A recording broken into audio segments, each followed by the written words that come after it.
Vladimir Putin secara resmi mengembalikan Uni Soviet. Setelah salah satu propagandis Kremlin yang paling setia secara terbuka marah dan membongkar gaya hidup miliarder rahasia Putin, putri-putri tersembunyinya, dan korupsi besar-besaran, sang diktator tidak hanya menangkapnya, dia langsung memasukkannya ke rumah sakit jiwa. Dan sekarang Kremlin benar-benar menganggap setiap kritik terhadap Presiden Rusia sebagai penyakit mental. Inilah Rusia di bawah Putin. Tidak ada internet dan tidak ada kebebasan. Kemarin kami membahas Ilya Remslov, propagandis pro-Kremlin yang mengejutkan Rusia dengan menerbitkan 5 alasan berhenti mendukung Putin. Dia menyebut Putin penjahat perang, mendesak Putin mundur dan diadili. Setelah saya merilis video itu, dia menambahkan poin ke-6. Dia tidak mundur dari kritiknya. Berikut alasan nomor 6. Sebuah obsesi terhadap kemewahan yang sembrono, bahkan hampir patologis.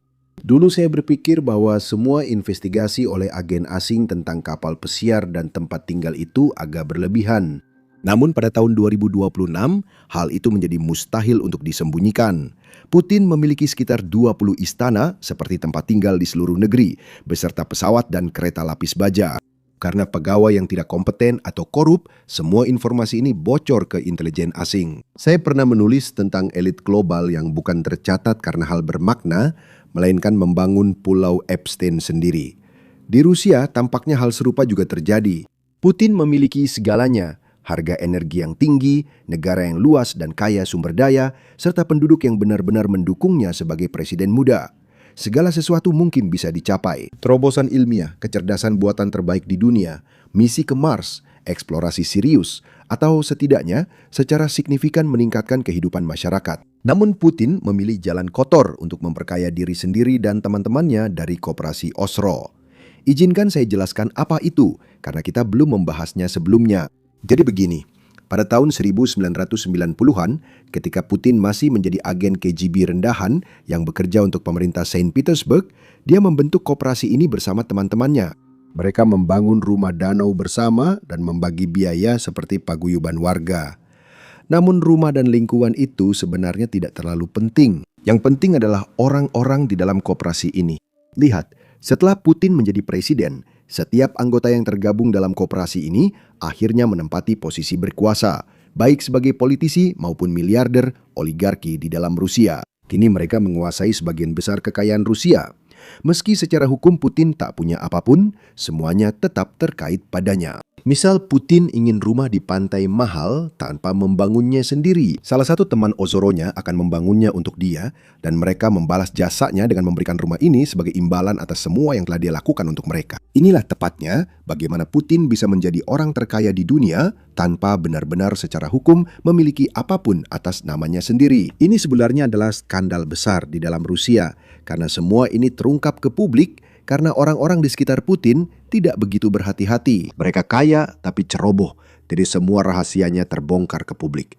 Dan itulah mengapa orang-orang Rusia sering membicarakan koperasi ini, karena mereka tahu inilah hal utama yang membongkar korupsi di Kremlin. Namun Remslov tidak berhenti di situ. Setelah itu ia merilis video yang menegaskan bahwa Putin tidak dibodohi para penasehatnya. Dia membangun sistem ini demi keuntungannya sendiri.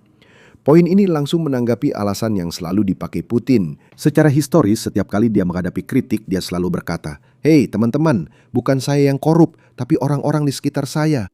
Ini adalah trik lama Rusia yang dikenal sebagai Tsar baik, boyar jahat. Artinya, Tsar Putin itu baik. Dia ingin berbuat baik untuk Rusia, tapi orang-orang di sekitarnya korup. Kenyataannya, itu tidak benar. Itu hanya alasan yang selalu dipakai para Tsar Rusia. Dengarkan cuplikan berikut. Teman-teman, ini juga paradoks lain. Jika Putin benar-benar mengelilingi dirinya dengan orang-orang yang tidak takut mengatakan kebenaran kepadanya, yang kompeten dan tidak hanya mencuri uang, dia pasti bisa berjuang jauh lebih efektif. Misalnya di Ukraina, Benar. dia bisa melakukan banyak hal untuk memperkuat kekuasaannya. Itu berarti dia akan jadi pria yang lebih berbahaya. Tapi dia takut berada di sekitar orang-orang seperti itu, kan? Sebuah paradoks. Dan dia menjadi semakin lemah karena hal ini. Kamu bisa lihat sekarang terjadi kebingungan dan kekacauan total. Saya sudah melihat tanda-tanda runtuhnya sistem ini. Justru karena Putin takut dikelilingi oleh orang-orang yang bisa bersaing dengannya, dia akan kehilangan kekuasaan. Kemungkinan besar ini akan terjadi tahun ini, 2026. В текущем году, в 2026 году. Dan kemudian dia menyerang anak-anak Putin. Putin sangat tidak stabil dalam urusan anak-anaknya. Memang bisa dimengerti bahwa anak-anak perlu dilindungi, tapi semuanya harus dilakukan dengan sewajarnya. Masalahnya adalah Putin sangat pengecut, dan dia benar-benar telah menakut-nakuti anak-anaknya sendiri. Putri-putri Putin bahkan tidak memakai nama belakangnya, yang menurut saya benar-benar tidak masuk akal. Semua orang tahu siapa sebenarnya Teknova dan Vorostova. Menolak memakai nama keluarga ayah karena takut. Apa yang lebih menyedihkan dari itu? Perlu saya sampaikan bahwa mereka tidak pernah membangun karir atau kehidupan sendiri. Lalu dia menyebutkan sesuatu yang menjadi pertanda. Saya sarankan Vladimir Putin menjalani 10 hingga 12 sesi dengan psikoanalis. Saya bisa merekomendasikan spesialis jika diperlukan. Jelas dia belum menyelesaikan ketakutan masa kecilnya dan kebutuhan untuk mengontrol yang telah dia pindahkan ke kehidupan dewasanya lalu ke kehidupan anak-anaknya. Belum lagi warga Rusia. Mungkin psikoanalisis bisa membantu Putin agar tidak takut pada ponsel pintar dan internet sehingga hidup kita lebih mudah. Bagaimana menurut kalian? Sekarang saya menduga Putin membaca semua ini karena dia memang mengikuti saran tersebut. Tapi sayangnya, bukan Putin yang pergi ke fasilitas psikiatri.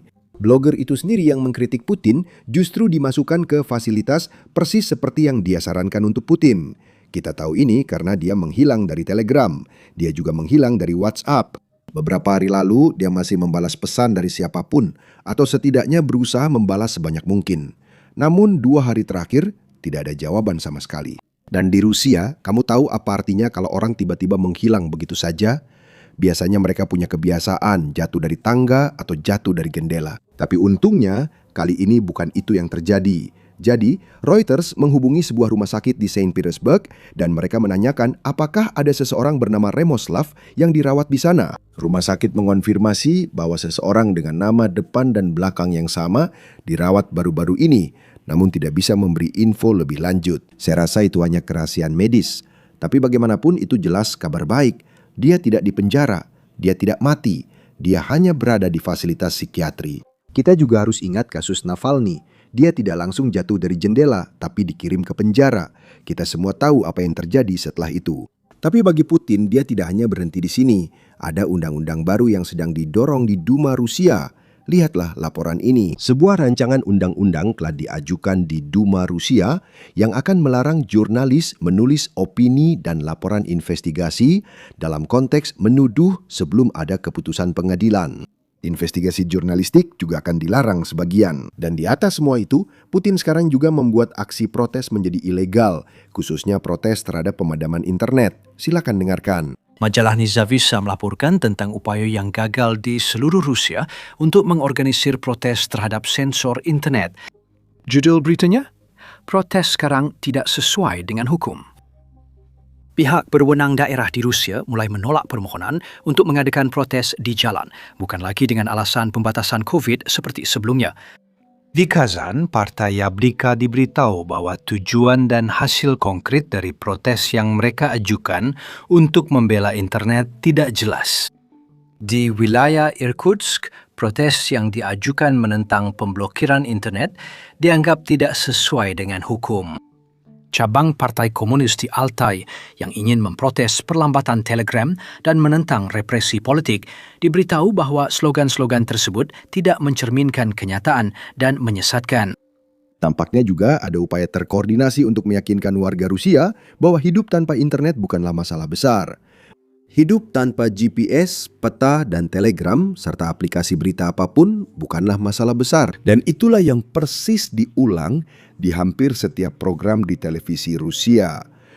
Sekarang, alasan yang mereka gunakan untuk ini adalah bahwa sedang terjadi perang dan negara harus melakukan segala yang bisa dilakukan untuk melindungi warganya. Namun perlu diingat, perang ini dimulai oleh Putin dan kini ia meminta warga Rusia hidup seperti tahun 1800-an akibat perang yang tidak seharusnya ia mulai. Dengarkan ini. Saat perang, mungkin ada nilai yang lebih penting daripada kenyamanan dan histeria terus-menerus soal bagaimana jika dan sekarang bagaimana. Jika para pemimpin negara sudah memutuskan demikian, mungkin itu karena pemahaman khusus tentang situasinya. Dengan pemahaman sangat spesifik tentang situasinya. Kamu bisa hidup tanpa itu, dan pada prinsipnya, menjalani kehidupan manusia yang benar-benar tenang, memuaskan, nyata, dan normal. Bahkan jika, Duma negara kita yang terhormat dan para administrator politik kita yang terhormat, Duma negara kita yang terhormat dan politikus kita yang terhormat. semua atasan terhormat memberlakukan pembatasan yang dibahas hari ini. Pembatasan yang hari ini. Mereka memasang internet broadband di tiap toilet desa. Namun, saat kamu duduk di toilet itu, tiba-tiba internet hilang. Apa yang bisa kamu lakukan? Saya sudah lupa bagaimana melakukan sesuatu dengan cara lain. Dan itu mengarah ke apa? Kekesalan, ketidakpuasan, dan siapapun bisa memanfaatkan itu. Memang, di sini di ibu kota, ada gangguan serius dengan internet dan layanan seluler. Ya, mau bagaimana lagi? Beginilah zaman yang kita jalani sekarang.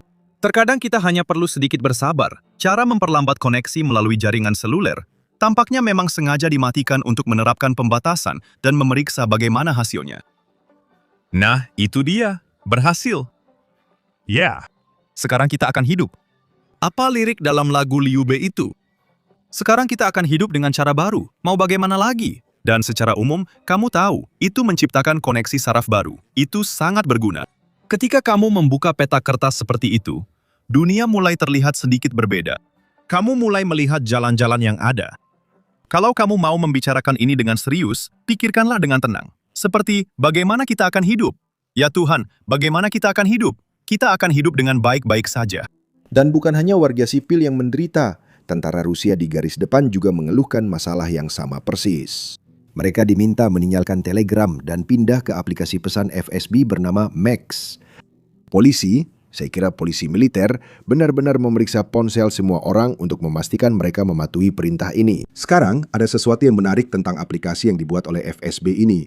Jika Anda membukanya dan melihat peta atau lokasinya, Crimea sebenarnya tercantum sebagai wilayah Ukraina di aplikasi ini, aplikasi yang dibuat sendiri oleh FSB. Katanya organisasi intelijen yang kompeten. Tak heran, Vladimir Putin selalu takut. Ini jelas kabar baik bagi Ukraina. Tak lama lagi, pasukan Rusia akan memakai surat kertas untuk komunikasi di garis depan.